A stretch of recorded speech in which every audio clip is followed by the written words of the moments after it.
Hey everyone, Irit here, and today I have a fun video. So this is playtime in my art journal, and I think it will mostly be this one page, but then I also show you, if I'm not mistaken, this is a pretty long video, a little bit of another page in my journal. So you can see I'm not starting from a blank canvas or page because my system now, my process has changed, and how I'm working in this Dina Wakley, I think it's called Mixed Media Journal or Media Journal, just because it has different surfaces.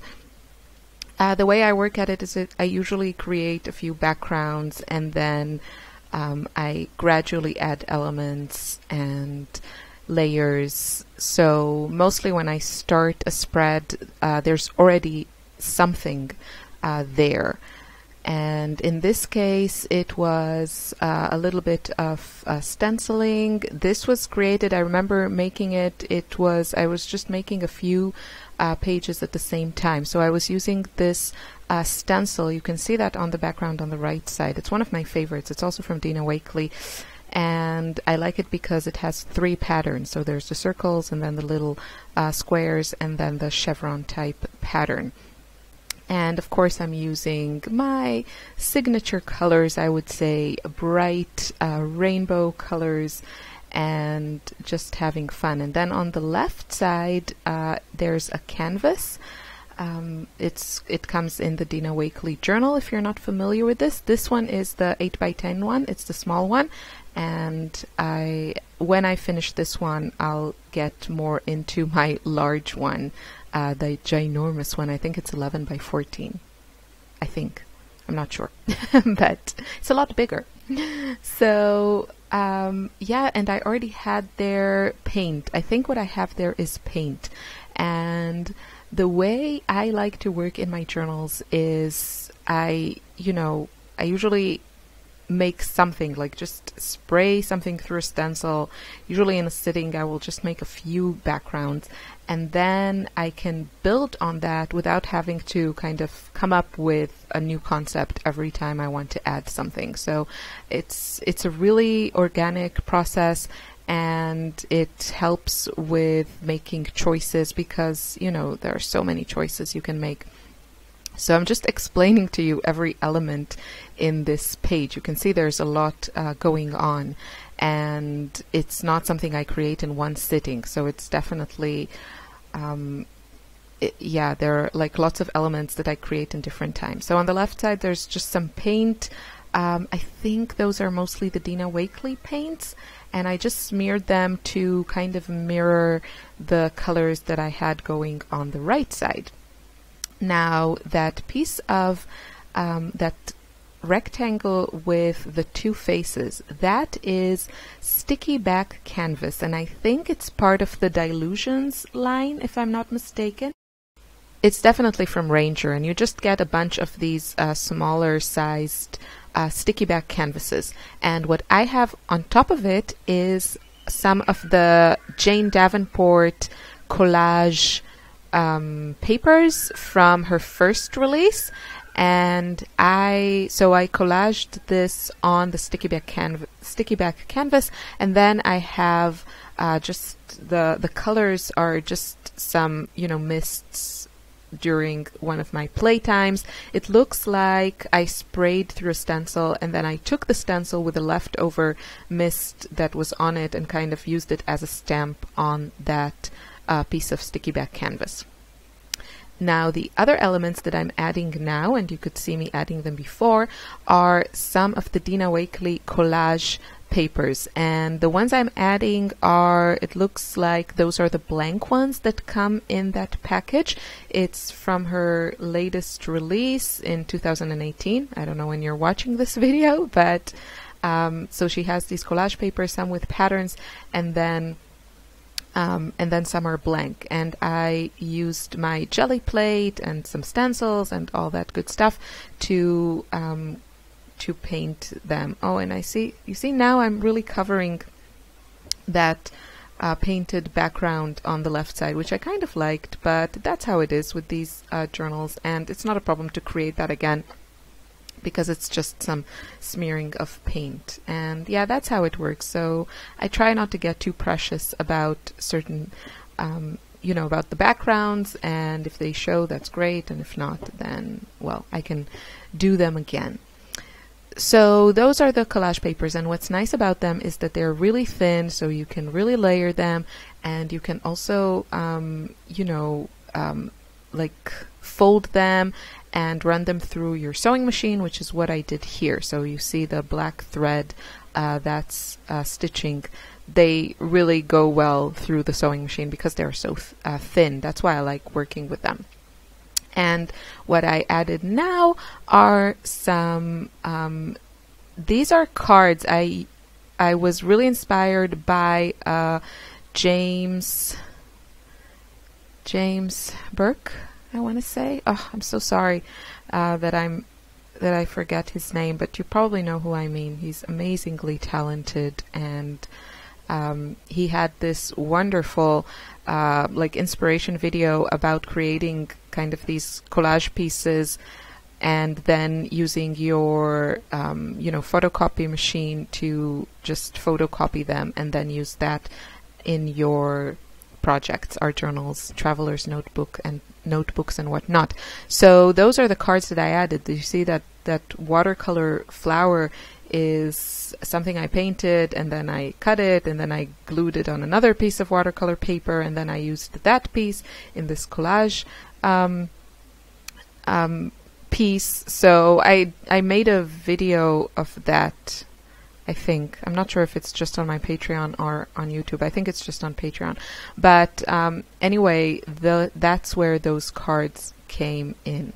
And now I'm adding this cute stamp. So this is a stamp by Daniel Donaldson, and it's basically a stamp of like a watercolor palette. It actually looks a bit like the more like children's watercolor palettes with the round pans, and I stamped it in, I don't know if it's black or gray, but you definitely want it to be a waterproof ink. I mean, if you don't want it to smear. And then I just colored it. And this I also did in a separate sitting. So I just do these bits and pieces, and then I have really lovely pieces to layer in my art journal. So that's that piece. And you can really have fun with these palette stamps, I guess. She has a few. She also has some new stencils that I found on Donna Downey's website, and I have played a little bit with one of those stencils. It's very similar to this stamp. It's just a rectangle setup of a watercolor palette, and I just started playing with it, but it's so much fun. So I will share that with you definitely in a future video. Okay, so one of my rules with my process now, or guidelines, let's say, not rules, guidelines, is because I'm working in layers and I add a lot of things on top, I always feel like you have to add something to each layer that you're adding to your spread. I hope that makes sense. And usually that will be for me a little bit of misting, and then a little bit of detail work with a black pen and a white pen. And I feel like this just helps bring everything together and help it look cohesive and part of this one spread, one creation, as opposed to a bunch of stuff that is layered on top. So it kind of helps bring things together. And so I'm using this stencil. This stencil is from the Dilutions. It's one of my most used. The stencils that you see me using here are just my go-to ones. It's usually very basic shapes, circles, triangles, squares, those type of things. And I'm using some mists. I'm using mists that I made myself from the P.H. Martin's Radiant watercolor, concentrated watercolors, and I have that video on my Patreon showing how to do that. It's quite simple. I just add a little bit of water and some of the P.H. Martin's Radiant Watercolor to these mini misters. So no big secret, but the whole process of creating this custom palette and in those mini misters is on my Patreon if you're interested. Just so you know. But yeah. Okay, so now I feel like, I've added some more layers, and it's time for the word stickers. So another thing that I add now to almost every layout in my art journal are these word stickers, probably to every spread in my art journal. These word stickers, these are by Tim Holtz from Ranger, and there are a few different ones. I have, I think, 3 sets. So some have sayings and some have words. I think actually the sayings are my favorite because I'm lazy. So I don't want to come up with these sayings, although the words one, you can make all kinds of like fun, I would say maybe like just whatever pops into your head as you're looking through them, you can make all kinds of fun combinations. But I think in general, I prefer the ones with the sayings. And I think they have now a new one with kind of like, some funny, cynical stuff. So I have to look for that one because I use these all the time and they're just fantastic. So I'm just adding some. I have to think if I want the black ones, if I want the white ones. In this case, because everything is kind of light, I thought the black would be a nice contrast and it would pop a little bit. I'm sorry, I know this is like going a little bit fast. This video is actually not that sped up, but there are a lot of details. And as I said, I create different pieces in, different sittings. So there is kind of stuff to explain about every little piece here. Going back to what I said before, everything I add to my layout, I do something to it to make it look more like a part of the whole piece. And with these word stickers, I always outline them with either a white pen if I'm using the black stickers, or a black pen if I'm using the white stickers. And usually when I use the white stickers, I will also add just a little bit of mist or watercolor or something on top of them. I'm also going over that little tab. You can see I made these tabs for this journal, and I want to say something about it. I love how that looks, those colorful tabs that you see there. You see them on the right side of my journal. I created kind of a whole rainbow color tab set for this journal. I love how that looks. I plan on doing something similar to every journal that I will be working on, just because it's so me and just looks so beautiful and so inviting. The only problem I have with this is because I use a lot of mists go everywhere. And that's my issue, that with some of these, I think the ones at the beginning of my journal, they got so much of, the overspray from all the misting that the original color is almost, in some of them, it got very muddy. So I think if you are like a messy art journalist like me, it might be worth it to do this when you're more in the finishing stages of your journal. I don't know if I will take my own advice on that, just because I think it's like so inviting and I love having them. And yeah, but I did notice that they're getting a lot of like overspray on them. So I think it will get a little bit messy. We'll see. I felt it needed something more because there's not enough stuff going on here, right?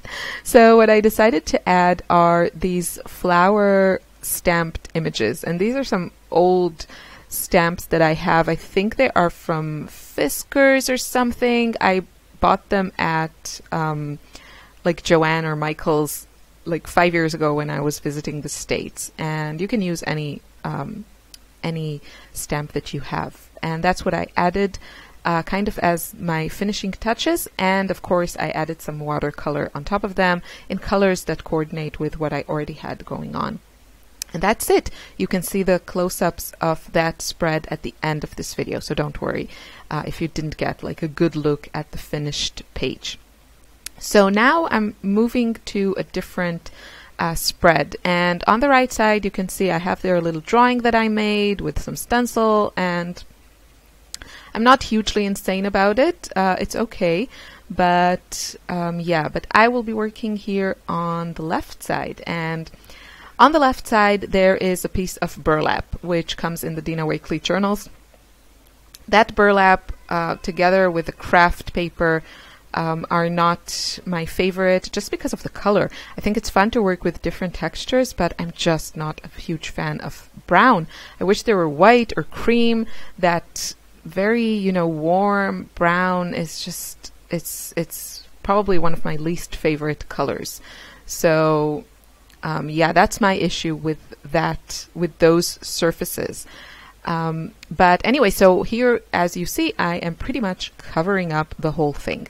So I'm starting with another of these collage papers from Dina Wakley, and I did do some jelly printing on it, nothing like too heavy. You can definitely see a lot of the white and the pattern of that paper, which is the black kind of script, yeah, the black script or handwritten stuff. But I'm using it as a base to build some layers and kind of create my own collage piece. Now I'm not doing the whole like matte medium over the whole thing, making everything is like super flat.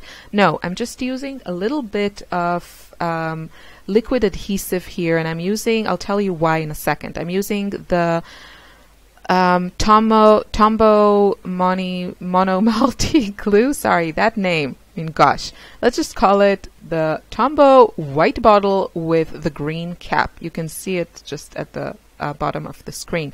So I'm using very, very little of it to glue down these pieces. And usually now the glue that I use in my art journal is hot glue, because it just sticks everything down. It dries really fast. I really hate waiting for things to dry, and if I didn't hate waiting for things to dry, I would probably use something like matte medium, but I use hot glue, and I didn't use it this time because I'm going to run this whole thing through my sewing machine, and hot glue just, yeah, just don't do that. It's just, you can break your needle. It gets you into trouble. So at least that's my experience. So you don't want to try and stitch through anything that has any hot glue on it. Even dry, I mean, obviously not through the glue while it's still hot, but even when it's dry, it's just horrible. So that's why I'm using the Tombow glue. It's very strong. You only need a little bit of it, and I'm using very little of it. And now you can see, I just ran this through my sewing machine. I love how it looks. Some things are, you know, it's not, the stitching is mostly what's holding things in place. So you get a little bit of dimension. And now back to the hot glue. And yeah, and there's a mixture there of another Daniel Donaldson stamp and some Dilution planner stickers, some more of my stamped images there. I see the flower at the top right corner. So just a mixture of stuff I had going on, and that's also a really fun starting point. I call it a starting point because it's kind of the first element that I add to this, but I think you need to add very little to it to make it a finished piece. And again, going over whatever I add with something, in this case, of course, a little bit of misting and stencil action going on.